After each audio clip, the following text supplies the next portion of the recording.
In this video today, we'll be looking at the spotlight type inside of portrait lighting effect in Affinity.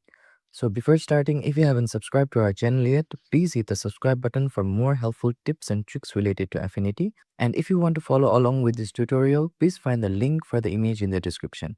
Now with that said, let's get started with the video. So in order to place or open an image, first of all, I'll simply navigate below and open the Finder window. After opening in the Finder window, I'll simply click or select the portrait to file and then simply drag the image inside of the Affinity window. And as soon as I drag inside of the Affinity window, now you can see that the image has been successfully opened.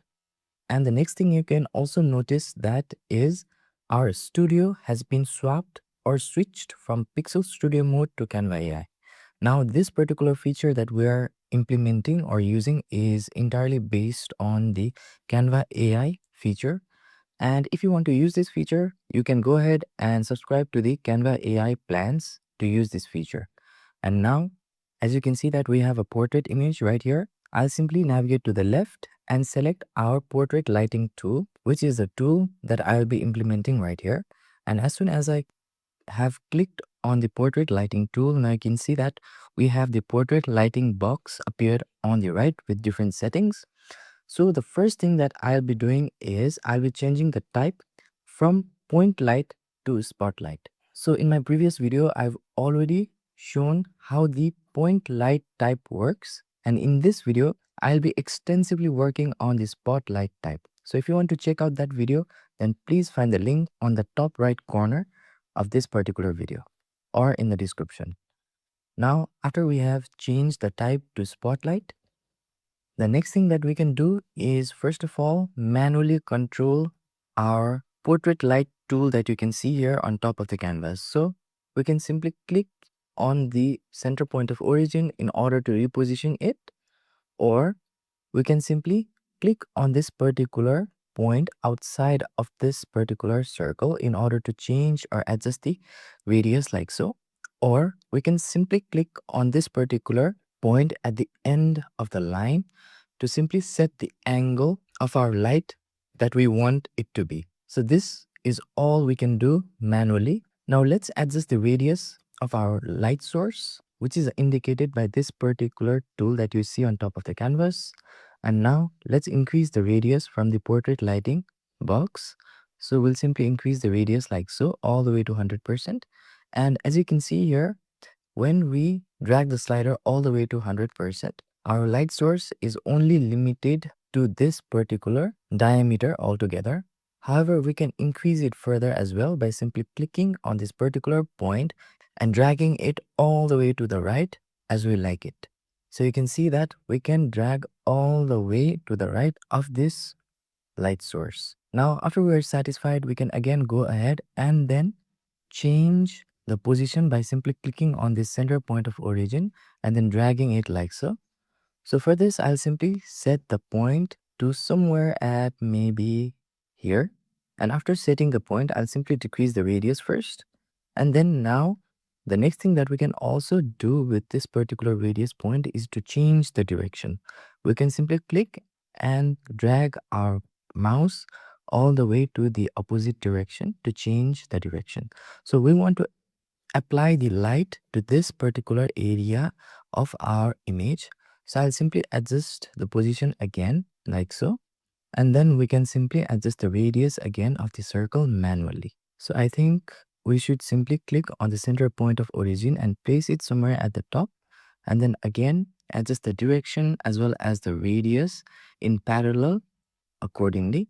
So you can see that the light will start all the way from this particular point of origin and will be reflected on this particular areas that you can see here. Now let's play around with the other settings that we have inside of the portrait lighting box, starting with the diffuse option.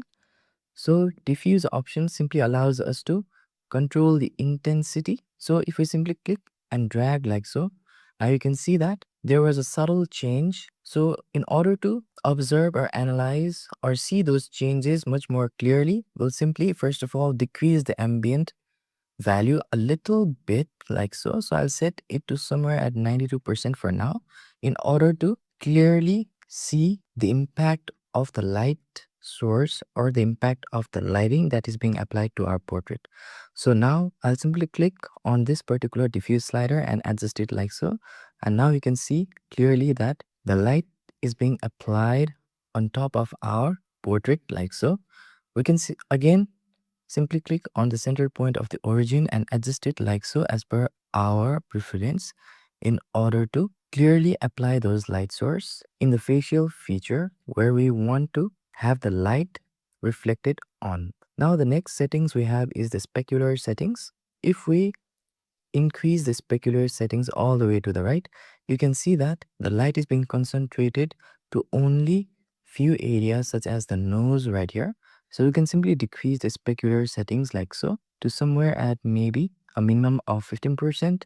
And now after that, we will simply increase the diffuse again like so to all the way to 100%. Now after increasing the diffuse, if you look below, then we have other settings as well.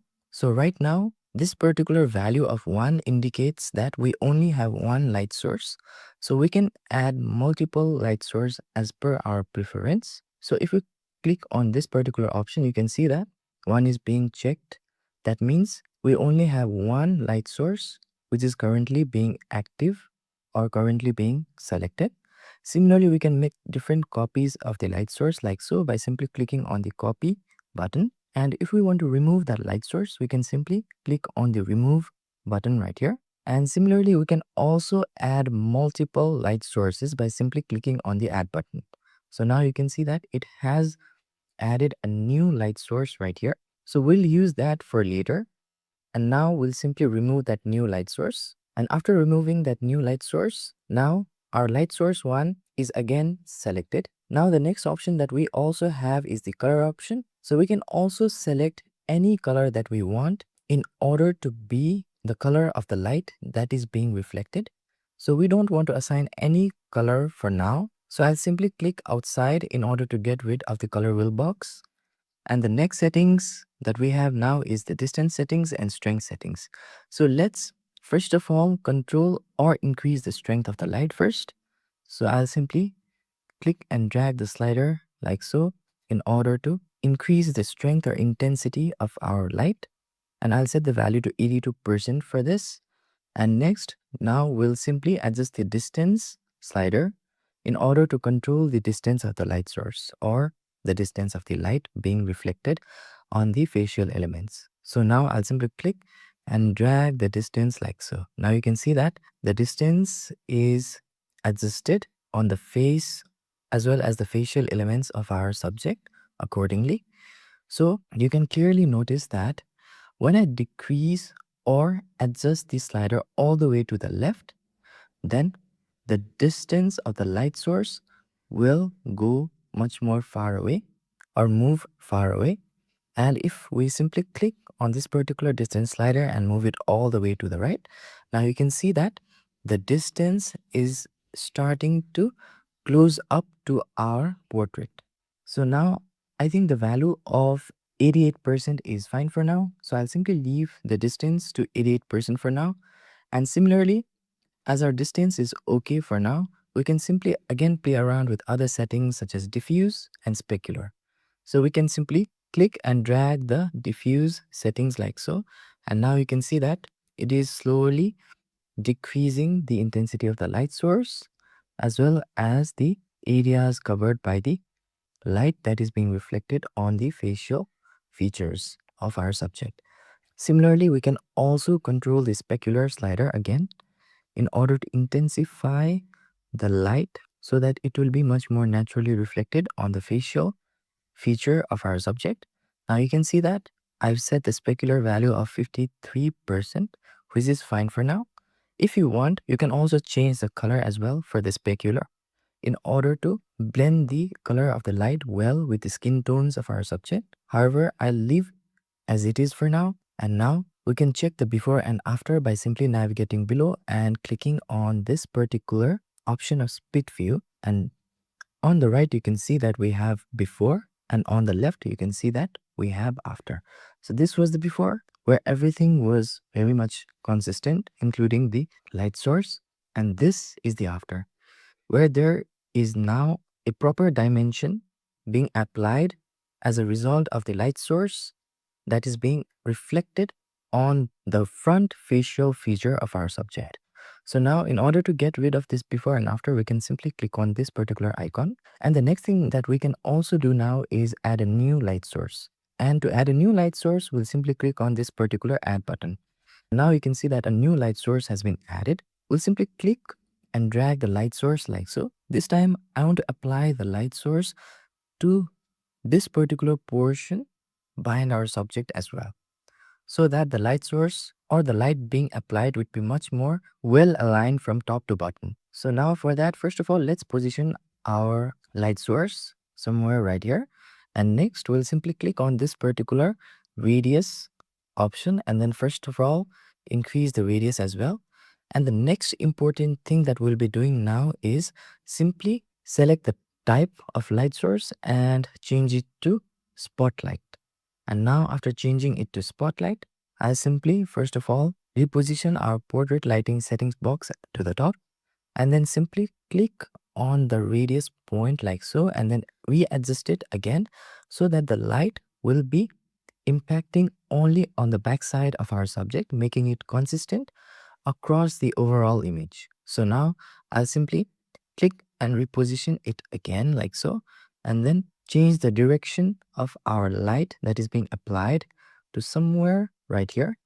And now, similar to before, what we can do is we can again play around with the settings of diffuse, specular, and other settings. So now, first of all, I'll simply play around with the settings of distance.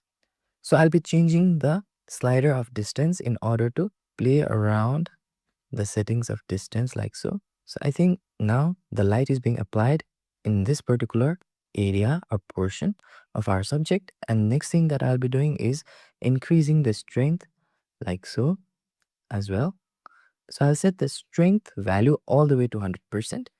And we can also play around with the specular option next. So we don't want to increase the specular all the way to the maximum value because it will create a clipping which will result in the loss of details in certain areas or portion of our subject.